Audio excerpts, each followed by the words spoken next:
Hi everyone, good afternoon. We're just going to wait a moment for people to join us.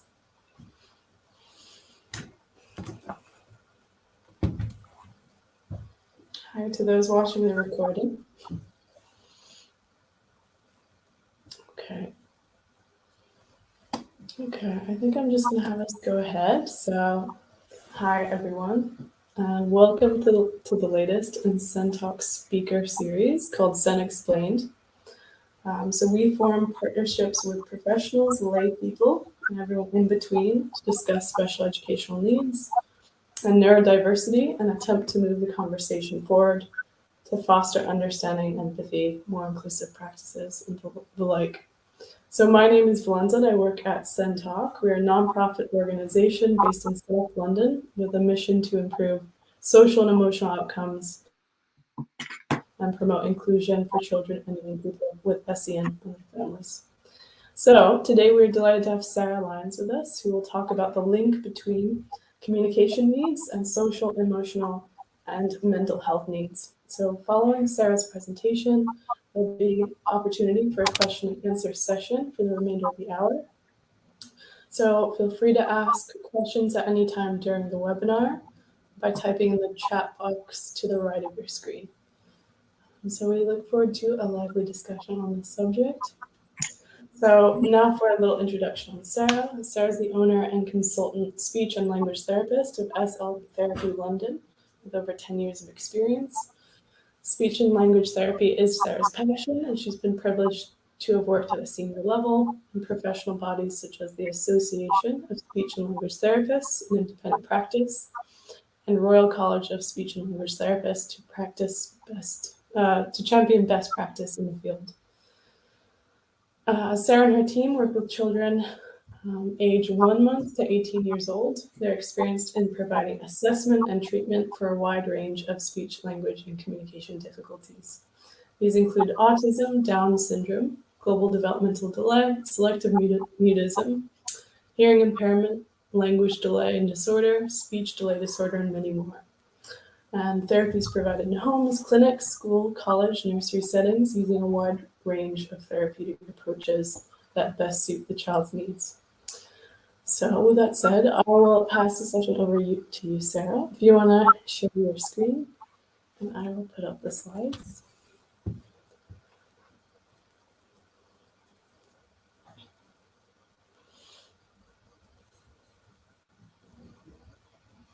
Okay, fantastic. So how do you now take me off?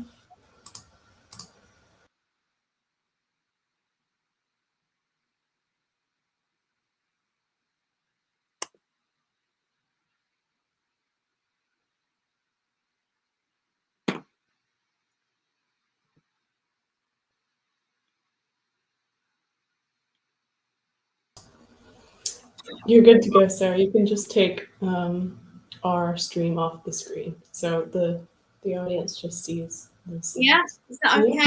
See the title page? Yeah, perfect. Go ahead. All right, shall I kick off then?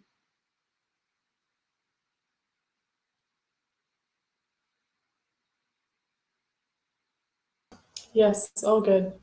All good. Okay. All right, well, hello everybody. Just a little bit about myself. Obviously, Valenza did an explanation there. I am owner and consultant speech therapist for SL Therapy London. I run a very effective team of highly specialist speech and language therapists. We work across London, schools, homes, online, and we also have 3 clinics. We're also specialising in expert witness reports, so looking at providing EHCP plan assessments reports and supporting at SEN tribunal level as well.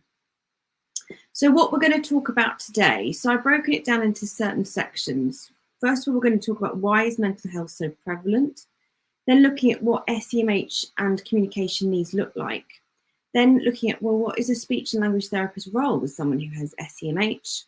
And then I've just put a couple of examples down of 2 children of profiles that we work with on a daily, weekly basis So one is a girl who's got autism, 13, who actually attends a school which is specifically for children with SEMH. And the other one is a profile of a boy who's 10. He's actually in a mainstream school and he has autism.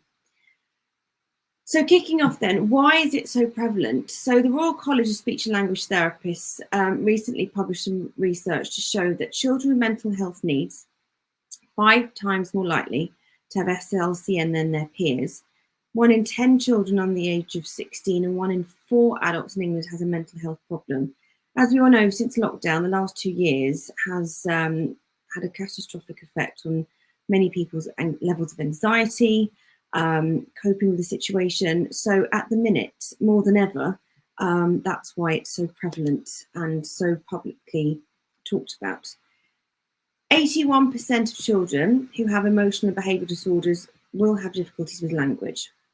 50% of mental health problems are established by the age of 14 and 75% by the age of 24. And another fact, 1/3 of children whose parents have mental health problems will also experience mental ill health. I put a link there as well. There's a fact sheet that you can access, which breaks that down into more details, but there's some really clear facts then, and showing what the percentages are. And as you will agree, they're quite astonishingly high, these figures. So what does it mean then? Well, if these social, emotional, mental health needs are not identified and or they're not met or worked on, the communication interaction needs can have a negative consequence on that person's social, emotional and mental health.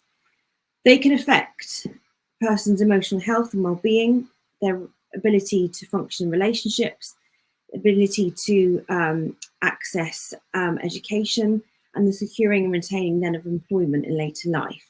The behaviour aspect as well, which can lead to exclusion from school, offending behaviour, and then being involved in the criminal justice system.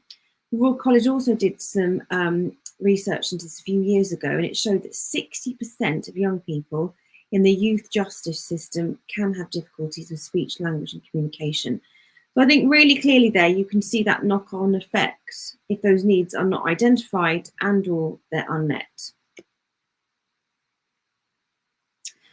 So what does it look like? Well, if you have SEMH with communication needs, it can present with difficulties understanding language, so actually making sense of what people are saying.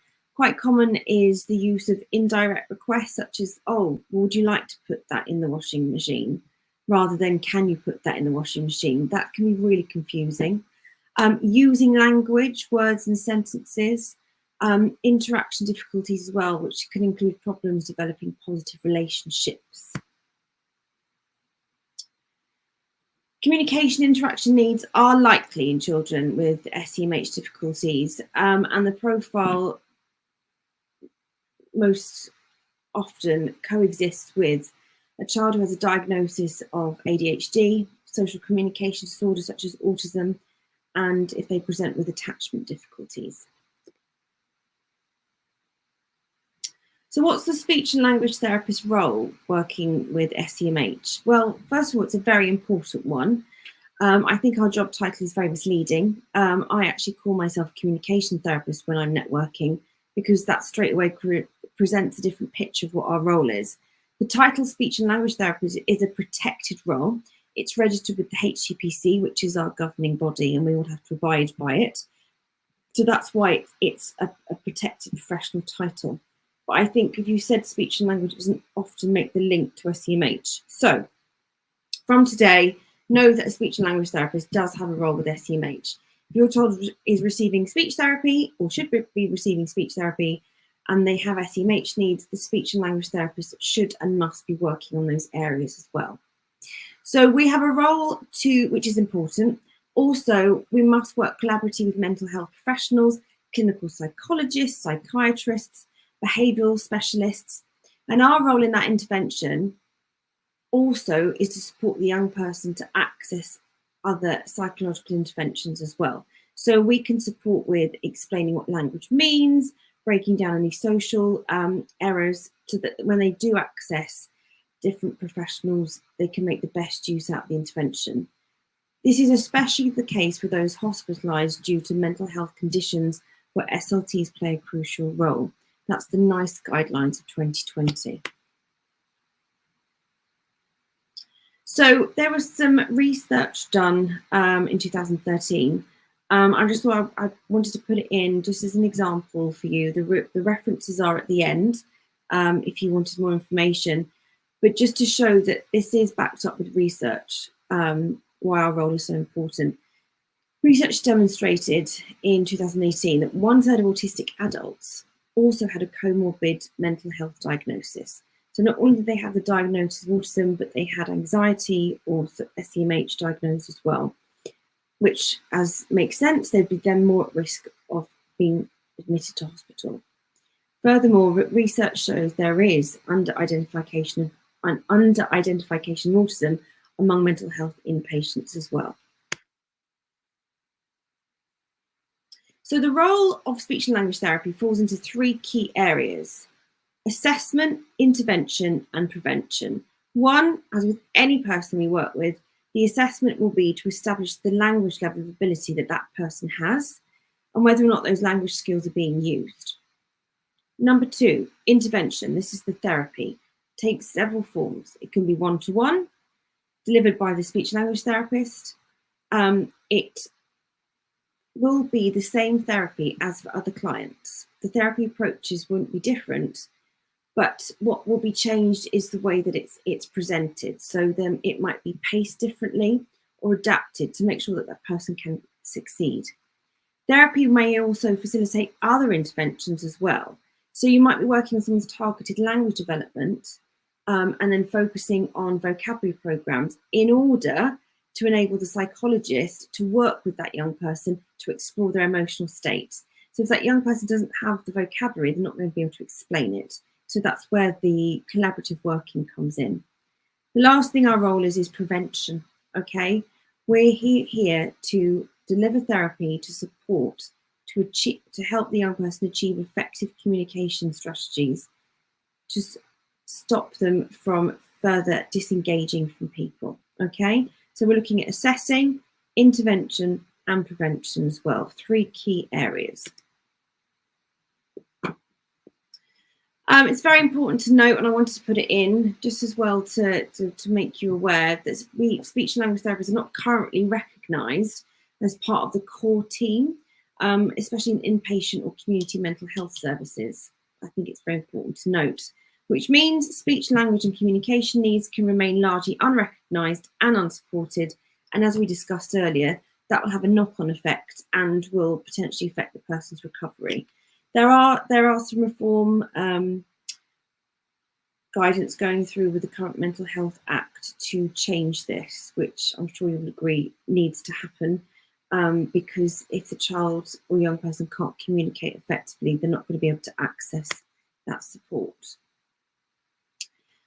So our Department for Education in the UK has recognised that speech and language difficulties may be an underlying cause of disruptive or withdrawn behaviour. So I've put the quote in there for you, for your reference. They've stated that where there are concerns about behaviour, there should be an assessment to determine whether there are any causal factors such as undiagnosed learning difficulties, difficulties of speech and language, or mental health. So if you have a child or young person who is presenting with behaviour difficulties, this equals an assessment by a speech and language therapist to be carried out. I put this slide up there for you so you can have it as your reference if you need to further convince anybody of the need for the assessment. Just wanted to put this example in for you then of what that actually means in practice. So open and closed questions is a key example. This was from a piece of research done by Alison Druitt. She's a lecturer at De Montfort University. This was for the Royal College 2022. And it looked at autistic participants working with a psychiatrist. So they met with her and they reported that they do not like being asked by their psychiatrist, so what would you like to talk about today? Because in their view, the role of the psychiatrist is to lead the agenda and be more specific in their questioning. So this question is anxiety provoking because the onus is immediately being put on the autistic patient. And as we know, people with autism find open-ended questions extremely overwhelming.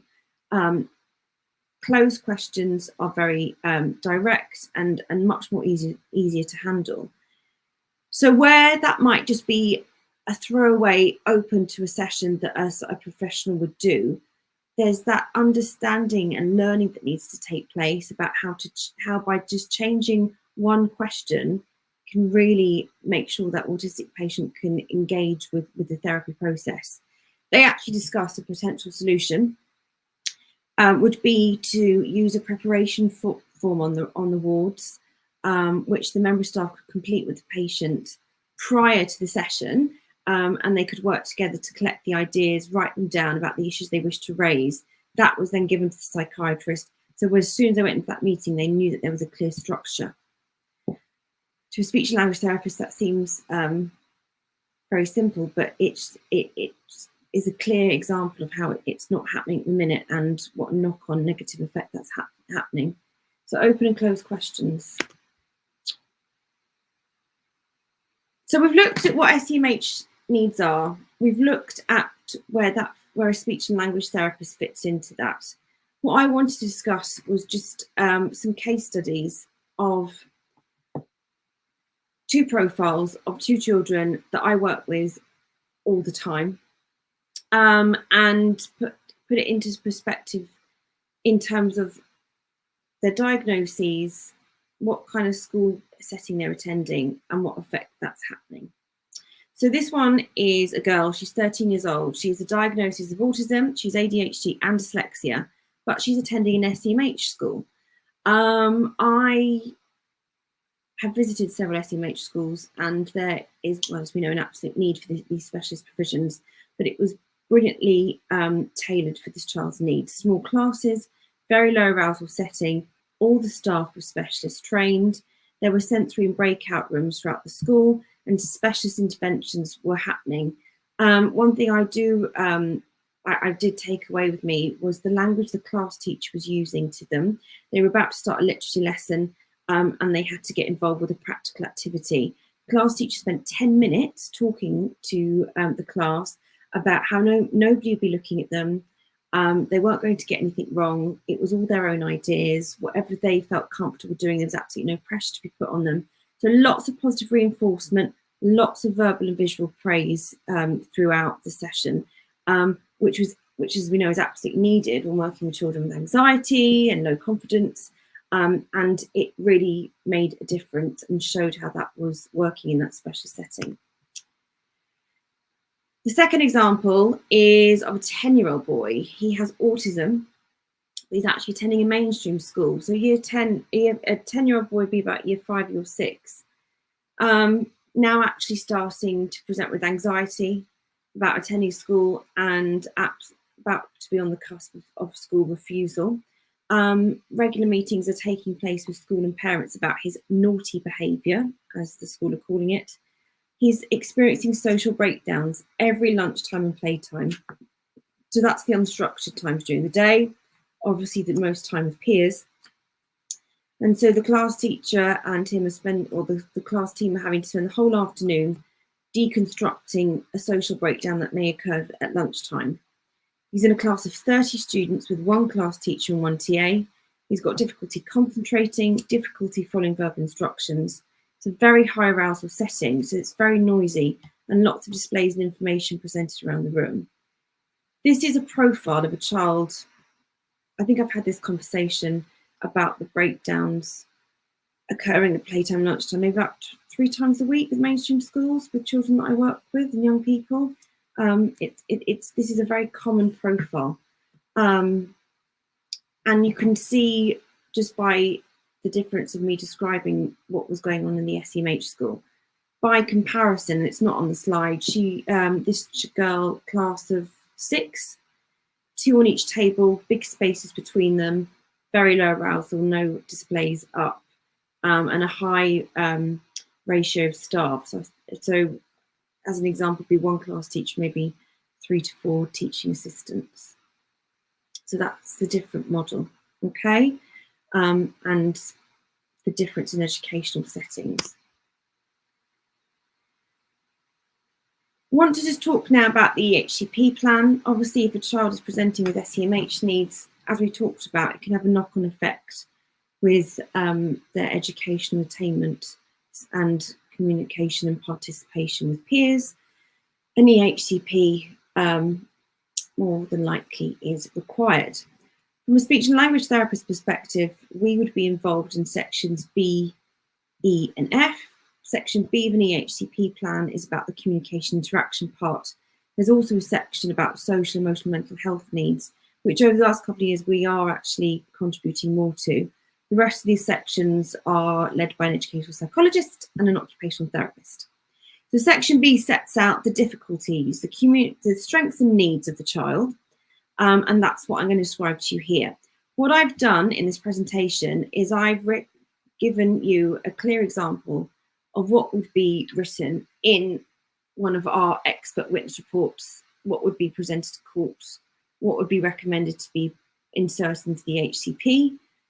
So if you're watching this and your child does have an EHCP or thinking they may require it, this is the level and the amount of information about your child that needs to be in that EHCP. Okay, so first of all is the diagnoses. So this is Claire. So Claire has a diagnosis of autism. She's got dyslexia, sensory processing and anxiety. So I assessed all her areas of difficulty and we looked at her attention listening, which in a one-to-one quiet low arousal setting are an area of significant need, to which her high levels of anxiety and sensory needs are contributing factors. In a busy, noisy environment, she'd be heavily reliant on adults to support organisation and transitions. She presents them with significant sensory needs and requires regular movement breaks. Claire also presents with significant communication difficulties in line with her diagnosis, because she, as we know, autism is a social communication disorder, and therefore she requires specialist support to form relationships and to continue to use social emotional language in a functional and appropriate way. She also demonstrates severe difficulty with pragmatic skills. Pragmatic skills is the use of language in context in real situations. These difficulties then will have a significant impact on her ability to communicate in a functional and appropriate way. Claire experiences severe anxiety, which manifests as demand avoidance to tasks, and which impacts on all aspects of daily life. She will require consistent and regular positive reinforcement and support with emotional regulation. Claire presents with a disordered language profile. This would have a significant impact on her academic achievements and participation in classroom and social activities. This would also have an impact on her self-esteem and confidence. Areas of need include her ability to identify how words go together without the use of a visual aid, and her ability to immediately recall her short-term memory skills. Areas of strength, she's got really good ability to analyse and define words and meanings, but that in itself will mask her language and processing difficulties. Her expressive language skills will mask her receptive language difficulties. So she's presenting with severe difficulty with understanding higher level language skills. This is inferencing what will happen if, what will happen next in a scenario, predicting and problem solving. Claire requires specialist support to continue to support her understanding and use of language and social interactions. She requires lots of processing time and responds well to tasks that are visual. Overall, this means her difficulties will impact on her ability to understand, use language, express her views and ideas fully, develop friendships and access the curriculum. That is all the information, that level, that amount needs to be in an EHCP about a child. So that's what we've done. So if we look at the assessment, the intervention, the prevention, assessment we've completed, those are the summary findings. Next into the EHCP plan would go your section F, which is the provision. So what therapy does she need from a speech therapist in order to help progress her with her areas of need? So as a speech and language therapist, you can absolutely comment on the educational environment in terms of the communication.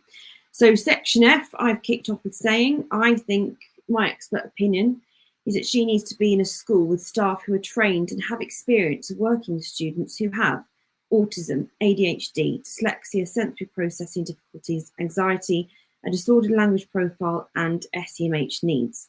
She requires a transition plan to enable her to reintegrate into an educational setting. I put this one in because there's a lot of young people we work with who are not accessing school setting. They're school refusing, so they're at home. So it's really important that a transition plan point like this is put in for provision. So the transition plan should be written and compiled by the speech therapist, the psychologist, and in conjunction with the educational setting staff.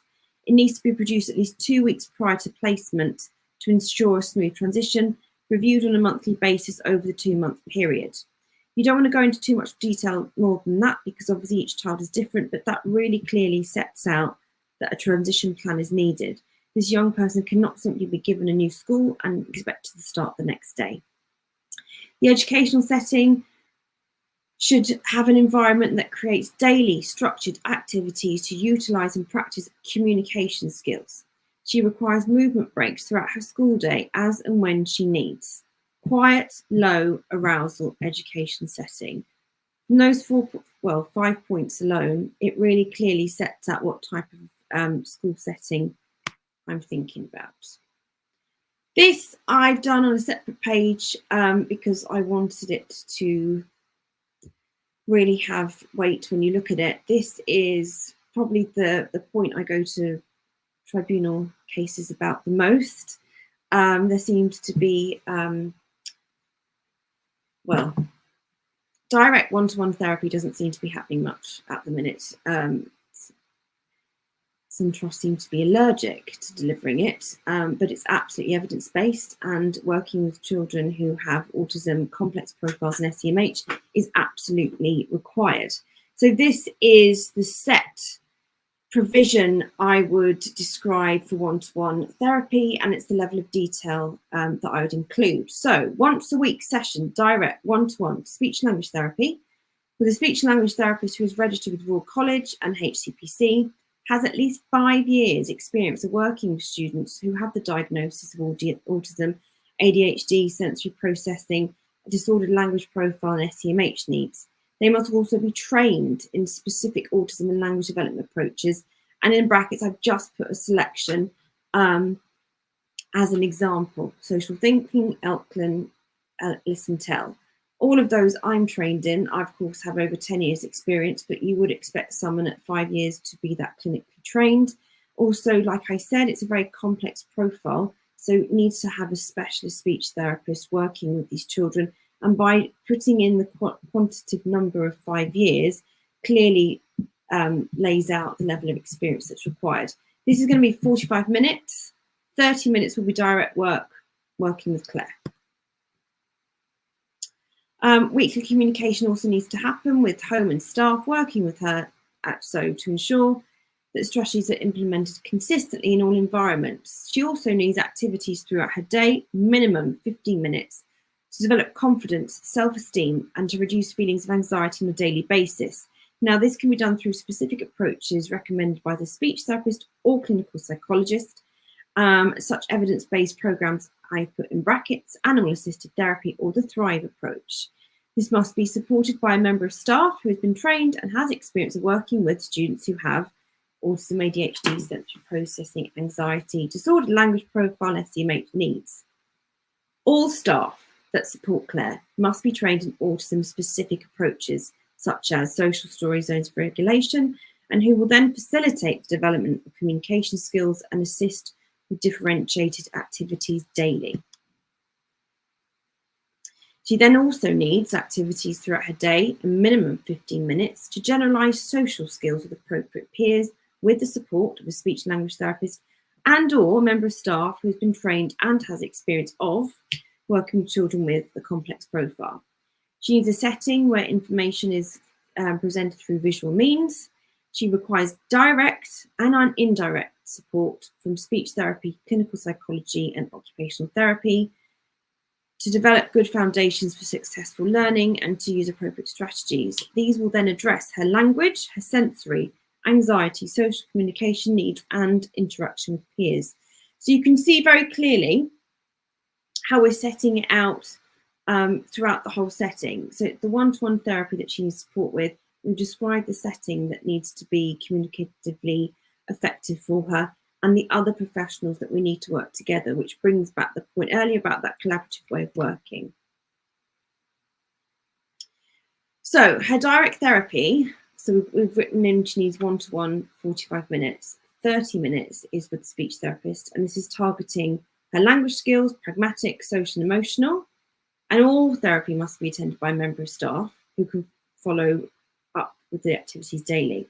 The next 15 minutes is the indirect support for the session, and I've clearly laid out then what it may include. You could discuss with key staff on how to follow up on the programme, how to support communication with peers or liaison with parents and staff as is needed. The person that attends that therapy session with her must also carry out a daily 10-minute session to review and reinforce progress and previous targets, and to prepare her for the day in terms of planning, vocabulary concepts, and to check on feelings and emotional status. She also then needs, you've got that one-to-one work, working on those specialist areas to target, but also a great need is the social. So she should attend a weekly social skills group, 3 to 4 other members, 30 minutes to develop social skills with peers that present with similar social skills needs. A programme might be Alex Kelly Talk About, Social Thinking, or Lego Therapy Approach. Again, examples just to put in, but to be quite specific about what level of programme she requires. It's a programme to be set up, delivered for an academic year and reviewed every 6 weeks by the speech and language therapist who has been trained in the approach and has at least 5 years experience of working with students with these complex profiles. I always include as well training that must be delivered to the whole staff. So anybody who's coming in contact with Claire, due to the complex nature of her profile and her needs, must be trained. So 3 times in an academic year, 2 hours, training delivered to all staff at the educational setting by the speech and language therapist. Again, she needs to have 5 years experience. She must have worked with children with SEMH needs, autism, and these complex profiles. Language and communication targets devised 3 times an academic year in consultation with staff and parents, integrated through the curriculum. Speech therapist needs 60 minutes to review and liaise, and then 180 minutes the annual review. Those last 3 points are pretty standard, but you can see that the detail that is required and should be in section F of the provision. And be mindful this is just the speech therapist bit. The occupational therapist and the ed psych would have also contributed their bits as well. And why does she need all that level of provision? What are we going to be working on? So for a young person with SEMH needs, we need to focus on the social understanding, the awareness and interactional skills. The targets then will be to be able to ask a conversational partner 2 questions, to look in the direction of the partner and explain how she's feeling. Also looking at that understanding of language skills, that difficulties that they have. So we're going to break down understanding, explaining why questions, and begin to be able to give solutions to a verbal problem. Also looking at the SEMH anxiety needs, we're going to build that confidence so she will independently be able to ask for help once a day. And these are just some of the references there for you for your reference to look at. But I hope you can clearly see we've done the follow through from SEMH needs, how a speech therapist involved, and what it would look like in detail as it would be presented on an EHCP plan. So these are the contact details for SL therapy. If obviously we've got time for Q&A now, but if anything comes up afterwards that you want to ask, always happy to have a phone call or send you some information. So those are our details there. Any questions?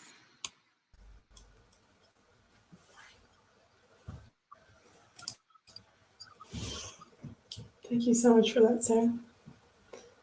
Extremely useful. Do we have any questions from our audience at the moment?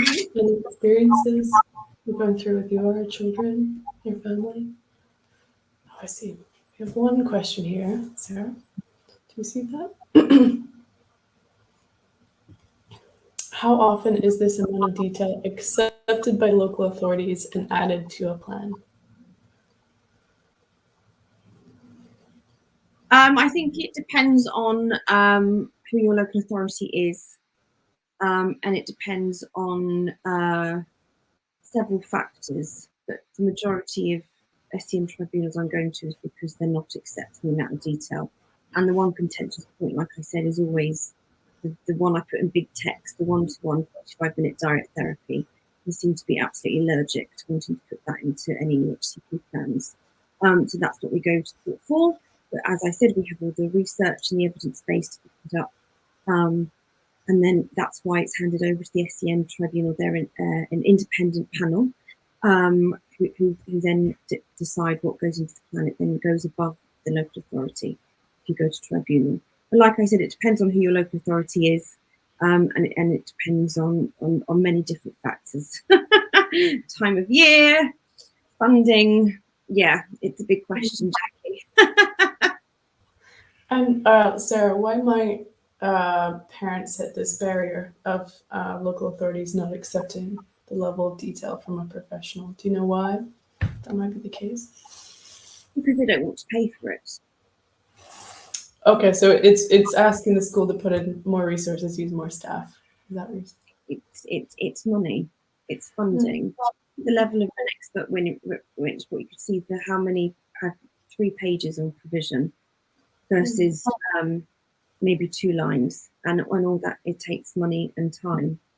But not all, and it's sad to hear that some come up with a barrier, because some families I work with, schools have been very accommodating to put in provision and to make it work, but sometimes that setting isn't right for the child. Like how I described the SEMH school versus a mainstream school. The mainstream school that child is in, the teacher's meeting with the boy every afternoon to break down what the social barriers were, but it's just not the right setting. It's very clear he should be in the same school as the girl with a low arousal setting. So yes, multifactored. Jackie talked about levels of expertise of staff. I don't understand in what context, Jackie. Do you mean in a school, in putting it in the plan?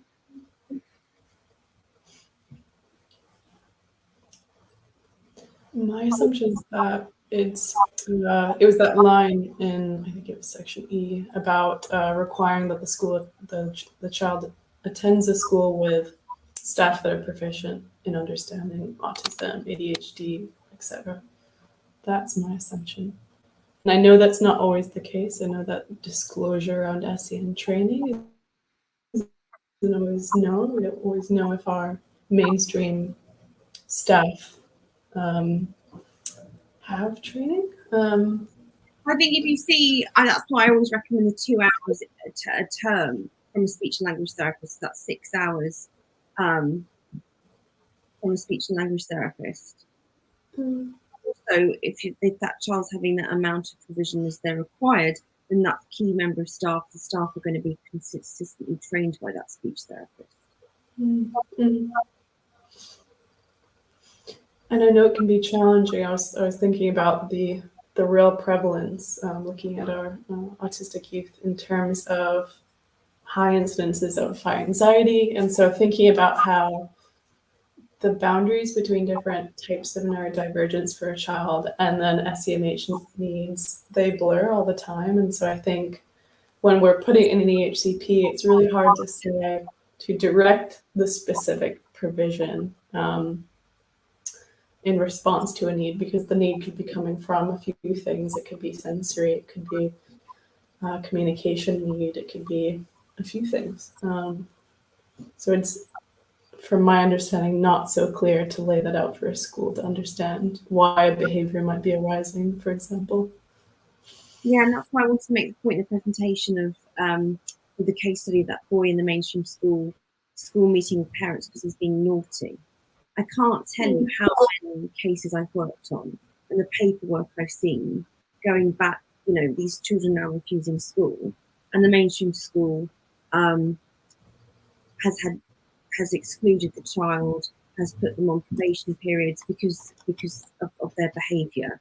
And there was actually one mainstream school I spoke to a couple of weeks ago, and they told me, they just don't have the the resources. They just need a bit more initiative.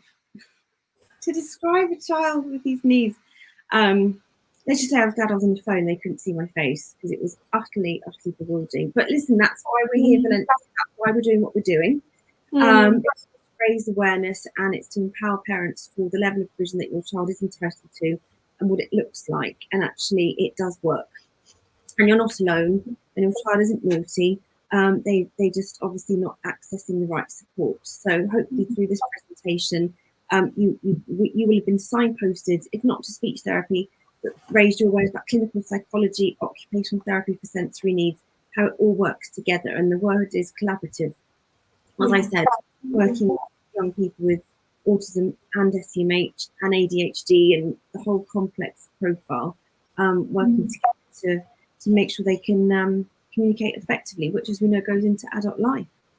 Absolutely. So it's critical, like you said, is really getting the specific support that the child is calling for, that the context, why those behaviors arose, maybe why school refusal is happening, to really look at those underlying, what the underlying reality is like for that child. Because like we say, and we hear this all the time, is schools may say, SEN is no excuse for bad behavior, and we know that no child wants to create issues. No family wants to create issues. This doesn't come from choice. So I think it's building empathy there and sort of trying to get the most information to enable that child, to enable that family to do best.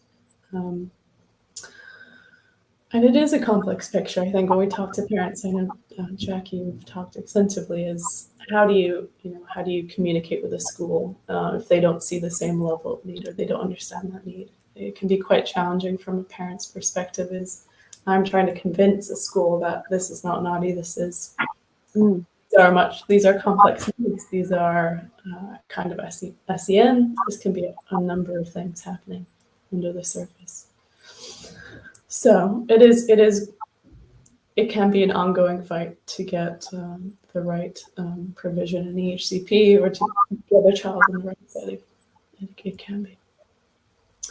And I know Jackie, you're inquiring about speaking directly. We're going to have a session on March 9th, an open forum session on this very topic. So if we want to engage more on, because I know this is such a common experience for families, is when needs go unaddressed, which they often do in a mainstream school where kids start typically.